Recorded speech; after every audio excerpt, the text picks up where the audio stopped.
Hello, this is Mike Mall, NoStressMike.com. Okay, I'm going to talk something real serious. You may not think it's serious, but it is one of the biggest things in the world of violence. And that is to plant the seed of fear. Now, I'm going to talk about it in different stages. It'll be military, how the military plants the seed of fear, how law enforcement uses the seed of fear, how gangs or bandits or whatever you want to, supposedly unorganized type use the seed of fear. I've made videos already on three-man militias and how they are able to plant the seed of fear, and I'll also be talking about the personal, the things that I use to plant the seed of fear, and this is what we're going to be talking about. And right now I'm fixing to head back to the United States.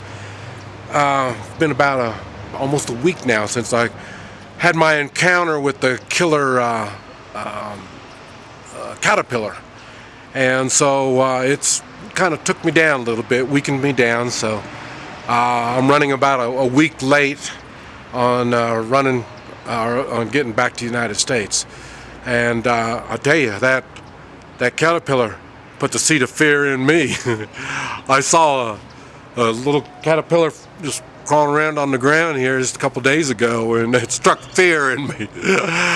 So I'm going to have to, it'll take some time for me to get over the caterpillar thing, but it's funny, I've never been scared of bugs or caterpillars especially, but I've like I say, he planted the seed of fear in me. And but anyway, so it's the seed of fear.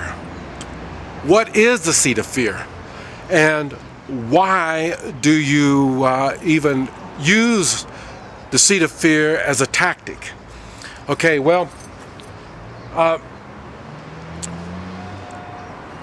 before you go into violence, if you can plant the seed of fear, then that your objective, whether it's going to be an individual or a group or a civilization or however you want to do it, if they have this planted in them, this fear, well, then it's less likely you will have to resort to violence. And if you do have to go to violence, you don't have to do violence with everyone. You just do it with certain ones. And let's see, that will go on and instill more fear in the rest. So that's why they use the seed of fear. You'll be much more cooperative if you fear me. This is their thinking. So, but they have to plant that seed, make you believe that they can hurt you. That's all it is. It's a mental game. So that's what they're doing. They're planting the seed. Now that's what this whole thing is all about. What can they do to strike fear in you? They're little things. You'll be surprised. Sometimes they're big things, but a lot of times they're little things. And I'm going to cover all of them. Okay. The military. Okay. I was in the Marines in Vietnam. If you get a chance, you need to go to my counter-terror blog and look at the crappy Vietnam War stories. And I go into detail explaining what my experience was in Vietnam. But what it is, I was in the Marines, and the Marines have a saying, and that is act professional, be polite, and have a plan to kill everyone you meet. Okay, that is very strong. The Marines are most known as the most brutal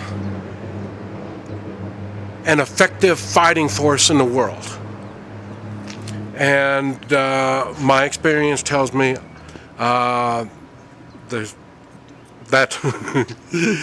they got that reputation from wisely, and that is right. We got to the end with my wife, and she even told me to warn people that I was in the Marines. And she's, like I say, she's a foreigner. I mean, she was from Guatemala, so she didn't really know what Marines were. But being around me, she realized that I need to warn people, give them a chance to reconsider whatever it is they're thinking about. That's why on my cars and vehicles, I put the Marine Corps emblem. Normally on my hat, I got one. I don't have one here now on this hat. But like I say, normally I'll wear it on my hat or on my lapel or something like that. And that is because my wife told me I need to warn people. She realized that as violent as I can be, I am not a violent person at all.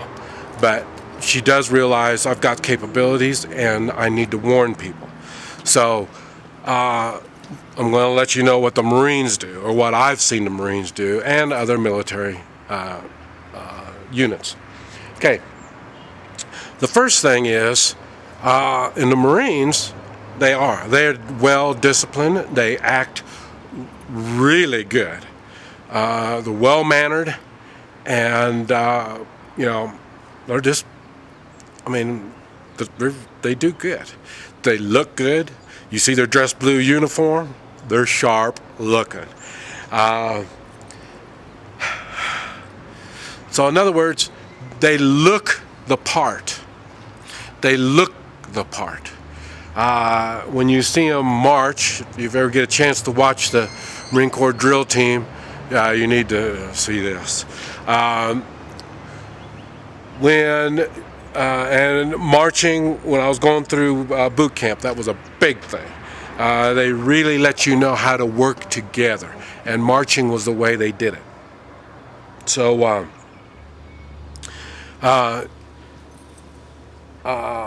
when you see military, you never see them by themselves.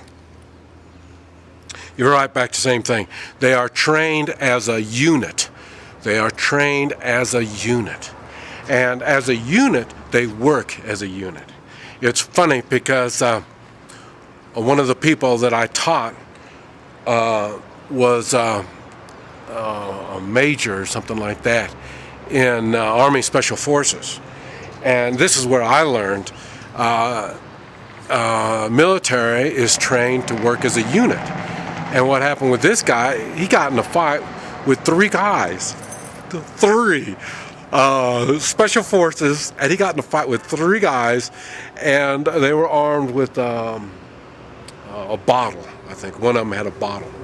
And they beat the hell out of him. And I couldn't understand now, why is that? I don't understand. Well, after I looked into it and thought about it, what it was is they are trained as a unit. They have support as a unit. So, in other words, they will only fight effectively when they have a support, some kind of support. In other words, not by themselves. I don't know what the Army does, but the Marines use three. Well, when I was in Vietnam, the Marine used three in a fire team. That was the backbone of the Marine Corps, was the three-man fighting force. That's why I've got my militia set up on a three-man militia. Now, when it comes to the military planting the seed of fear. They've got numerous ways of at their disposal to do it, and all are pretty much useful in some way because of their pretty much unlimited amount of money. They're able to come up with equipment. You know, we already talked about the uniform. They have a uniform that makes them look good. The equipment, when you start bringing in heavy equipment, tanks, Humvees, stuff like that, that makes a big difference. I mean, that is really scary. That's one of the things about the helicopter. The helicopter's really scary. A lot of people don't think about it so much, but the blades, as they make so much noise, really strikes a lot of fear in what's going on. Now, once you get used to it and you understand what you're up against, then that's not that big of a thing. But like I say, at the first time you encounter helicopters, and then with their guns, they got the big fancy guns and all the rapid fire and stuff like that, it's awful intimidating. So just the sound and sight of these things really will put the fear in you. But like I say, like everything, there's ways to combat all this kind of stuff. You just have to get it all figured out. I'm not going to tell you everything. A lot of the stuff you're going to have to figure out. But that's the one thing. When the military comes in, they like to come in glorious, and when they're doing like that, that really makes you step back and realize that what you're coming up to is this well organized and working smooth as a machine type military action. And like I say, that kind of takes the fire out of a lot of people. Now, not only they go about want to look good, because a lot of times they're in foreign countries and they don't. I'm talking about like the military, U.S. military, and the big like Russian and Chinese military. These militaries go into foreign countries, so they don't always speak the language. So that's why they have to appear like they are really a force to be reckoned with. And now, when you're working with local military, like in the United States, we're fortunate that the military is not supposed to be working in the United States. But the government seems to bypass that by inviting foreign troops into our soil, in which I don't think they can do that either. But seeing the seed of fear has been planted in our politicians, they don't stand up to this crap and put it to a stop. So like I say, these are things we will have to deal with. Just like I say, foreign troops.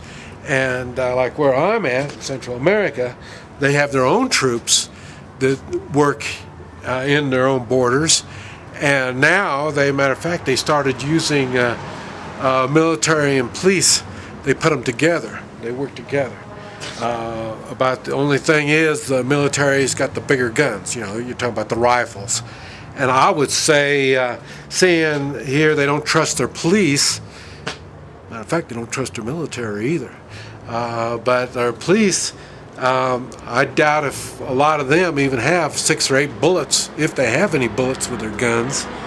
And then the military, they probably have 1 or 2 magazines to go with their rifles. So that's why the military would be more,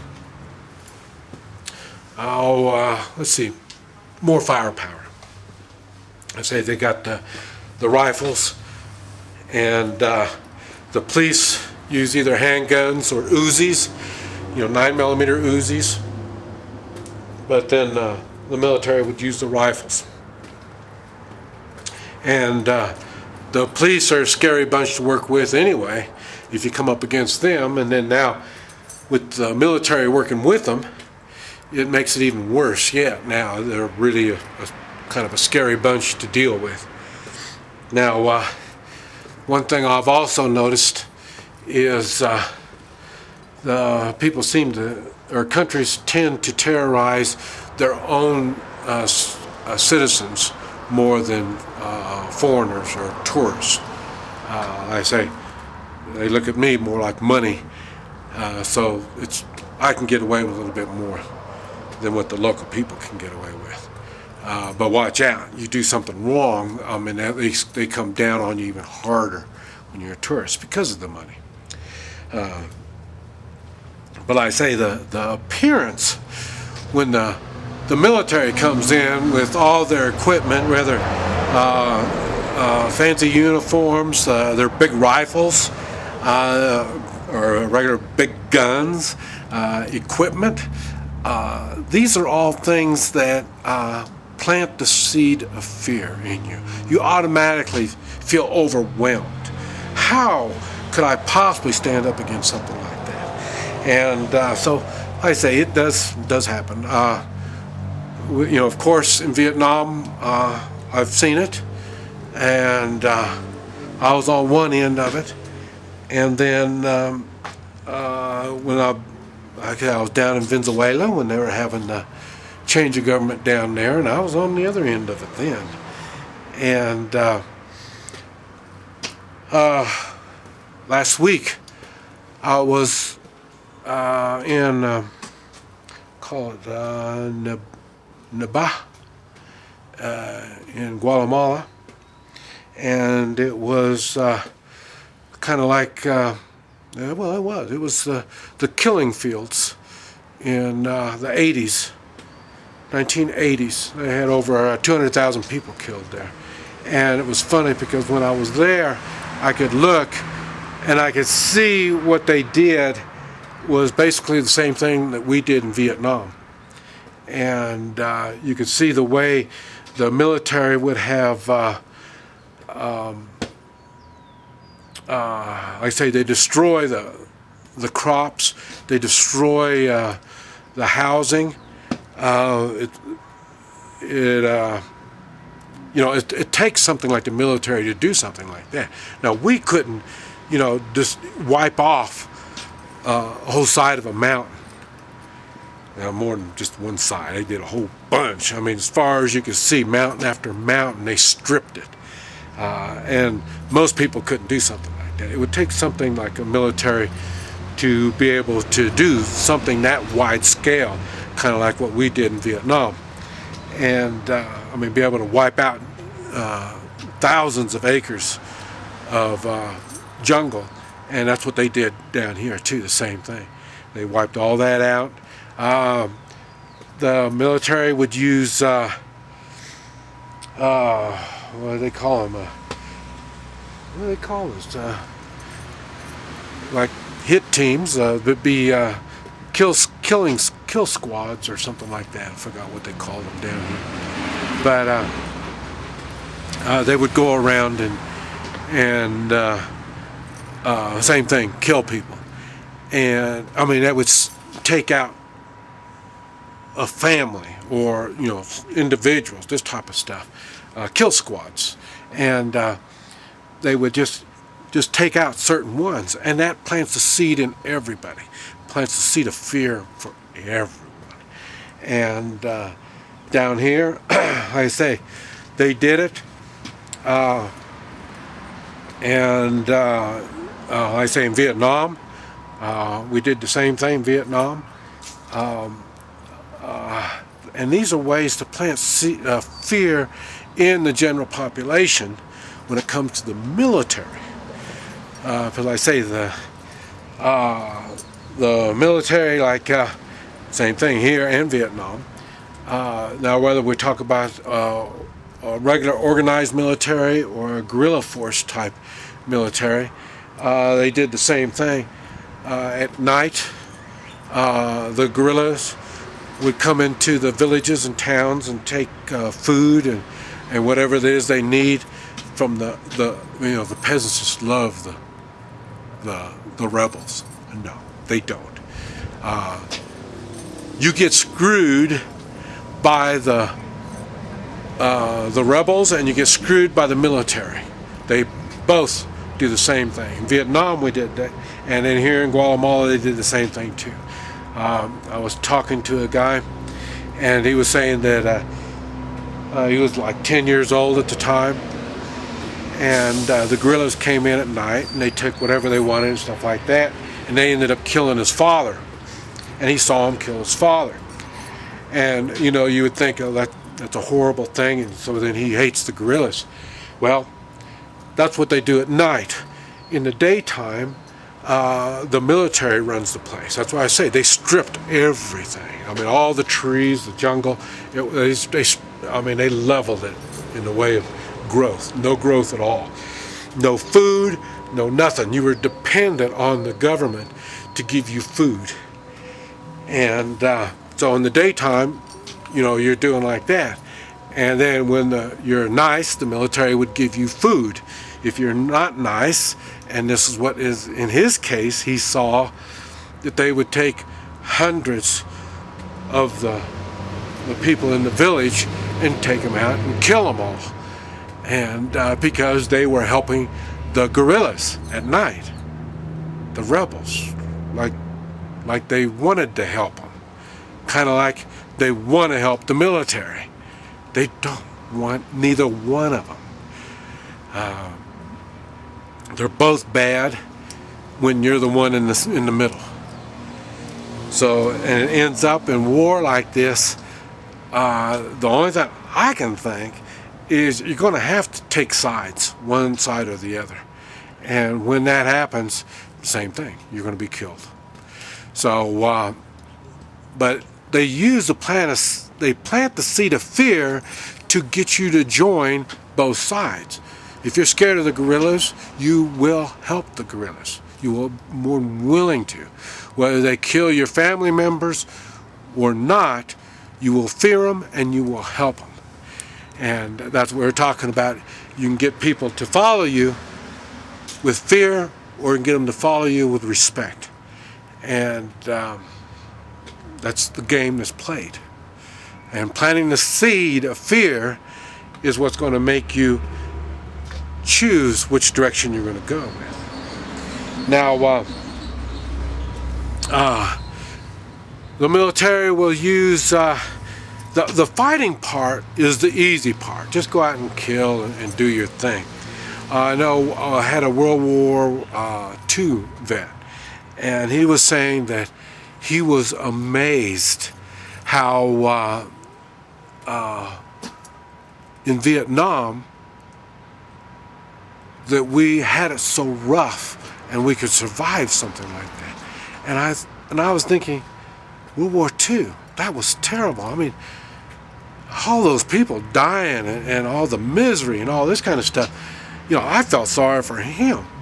But what it turned out is he would fight. They would go in and fight for so many days or so many weeks, and then they'd pull them back, and then they'd get recuperated, and then they'd go back out again and in different places and doing different things. And it was just, that's the way the war was worked.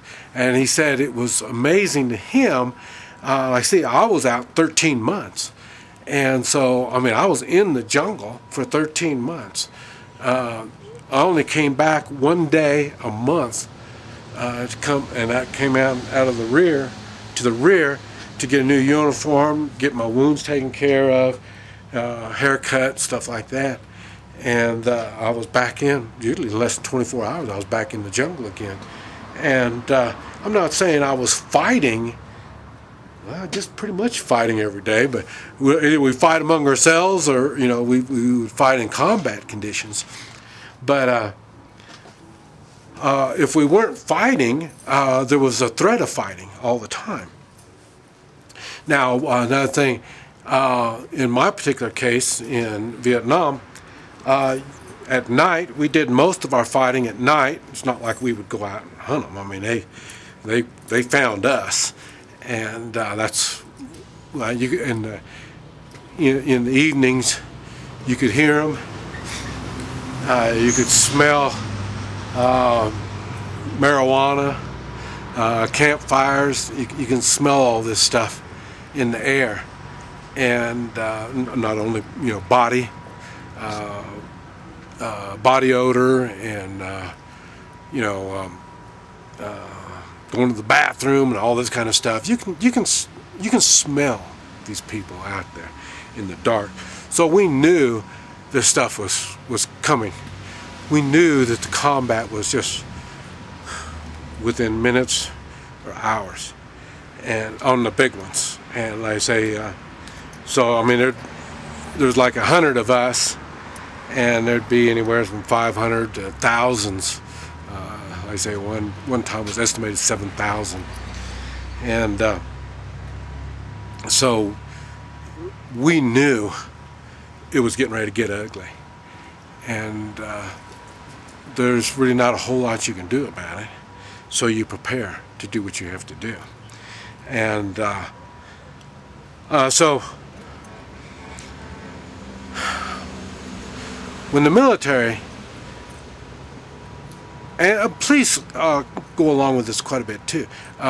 Most of the time, the military and police won't get into something until they're ready to do it. They will prepare to do what they have to do.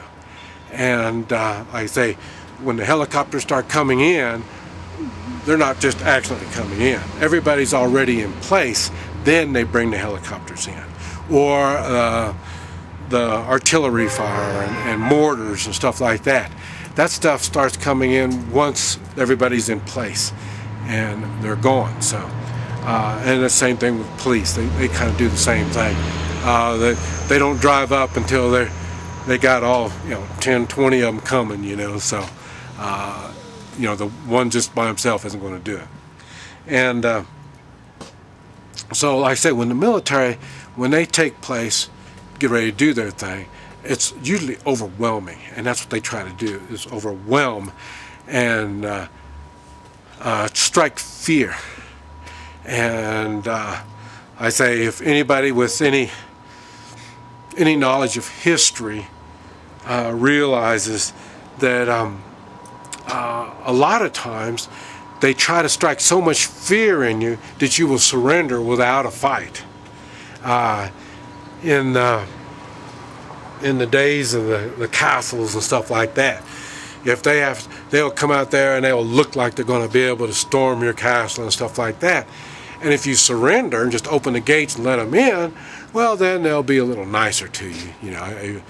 After they rape and kill half of the people instead of everybody, and then steal everything, and they may not burn your castle down, if you open the gate and let them in. But now if you make them work, well then, like I say, after the fight is over, if they win, they will kill everybody in the castle and do all the bad stuff they're going to do. And that is to make sure that the next castle that they come to, they're going to think, wow, those people put up a fight and they destroyed them. So what we need to do is surrender, and then we won't get off so bad. So that's an easy way of looking at planting the seed of fear.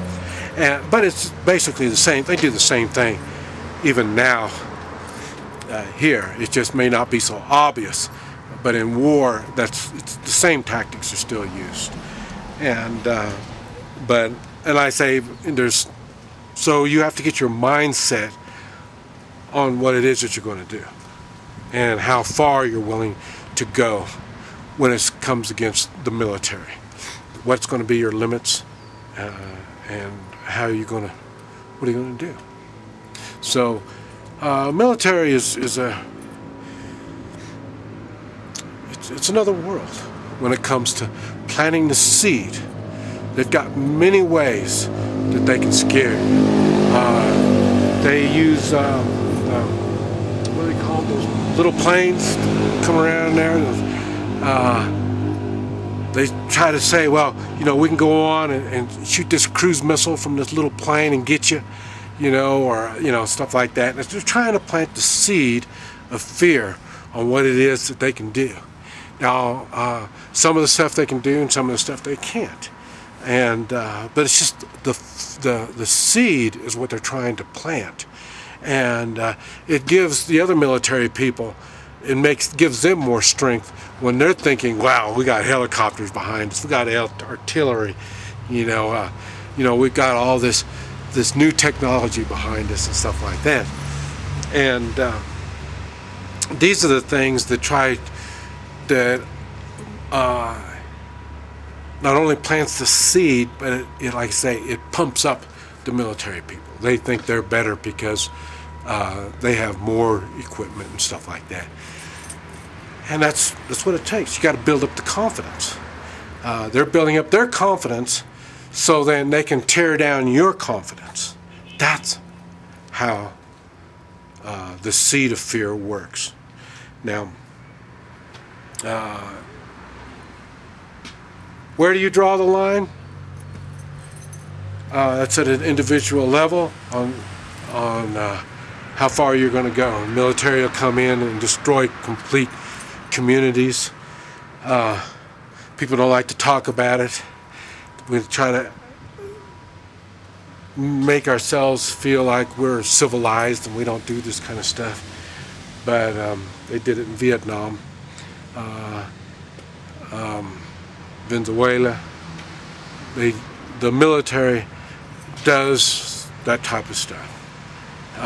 They don't like talking about it, or people don't even like thinking that they're supporting a military that does that kind of stuff. But that's the kind of stuff that the military does do. They'll do it on a small level, like I say, taking out an individual or family, or they'll do the same thing, taking out villages, towns. I mean, look, we got atomic bombs, so it's not beyond our imagination on destroying many people. And I don't want to go into a whole lot of detail on that kind of stuff. Military, just like everything, I've got mixed feelings on all of them. I've seen the good and bad, all of them. And but I'm realistic on what's going on. But that's the way the military plants their seeds of fear.